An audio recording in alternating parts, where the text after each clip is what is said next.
Where is the French military base? Where is the Burkina Faso military base in France?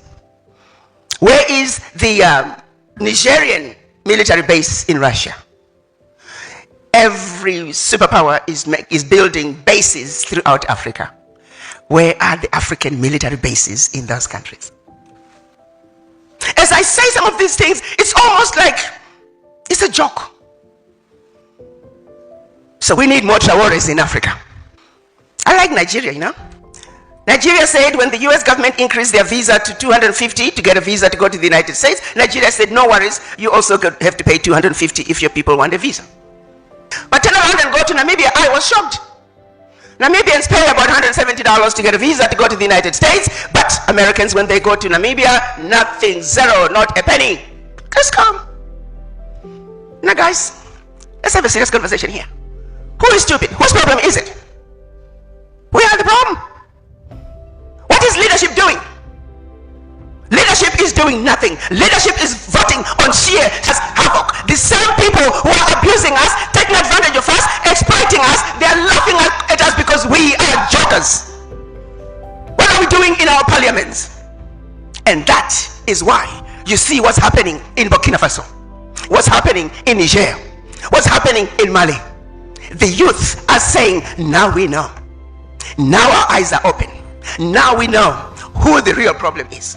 Yes, we know the enemy as the former colonizers. We know the enemy as the multinationals who are in our countries, siphoning as much as they can. Yes, we know the NGOs are nothing but wolf in sheep's clothing. Yes, we know some of the embassies are no good. They are there to make sure that the instability in our countries continue. We know all that.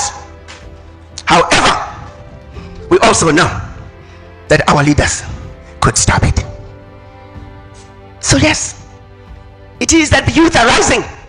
The youth are saying, you leaders, if you do not do the right thing, we will replace you. So we need more Traores in Africa. What's happening in Burkina Faso must be supported. What's happening in Niger must be supported. What's happening in Mali must be supported. The youth of Africa are sick and tired of being sick and tired. The issues of the root must be addressed. World Bank must stop giving us frivolous loans.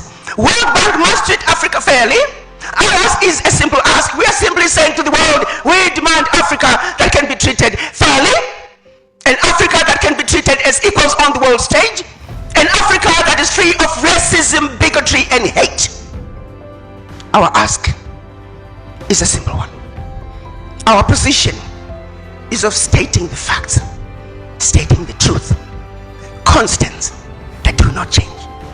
We're simply asking that the world does unto us what they would want done unto them. Anybody that has an issue that Africa has taken is somebody who is under earth. We want a peaceful world. We want a world that is just. And that is all we are asking. That is all our children are asking. Our children are saying we're tired of watching our uranium power 2/3 of France, while they call us a dark continent. Our children are saying we're sick and tired of seeing our mineral wealth fund Western education, while we don't have quality education in Africa. Our children are saying we're sick and tired of seeing our natural resources fund healthcare in the Western world, while we don't have access to that Western world. So it is the revolution that has been proclaimed. The revolution the likes of Kwame Nkrumah and others had hoped for. While it may have taken us years to get where we are, the unfinished business that our Pan-African fathers started back in 1963 must be completed, and our youth in Africa are acutely aware of that. The leadership that is not awakening, the leadership that doesn't understand that imperialism no longer has room in Africa, neocolonialism no longer has room in Africa, colonization no longer has room in Africa, exploitation of Africa can no longer continue. A leader who doesn't understand that is a leader whose days are numbered. The African youth are not taking it anymore. The African youth are awakened. Their eyes are open, and they're saying, you either stand up and defend what belongs to us, or we will replace you. Plain and simple. The unfinished business that our Pan-African fathers, the unfinished business that Kwame Nkrumah and many others started, it must be completed, it must be finished. You and I, we have a responsibility. Youth, make us accountable as your elders. Make your leadership accountable. If your leadership is not accountable, replace them. I thank you.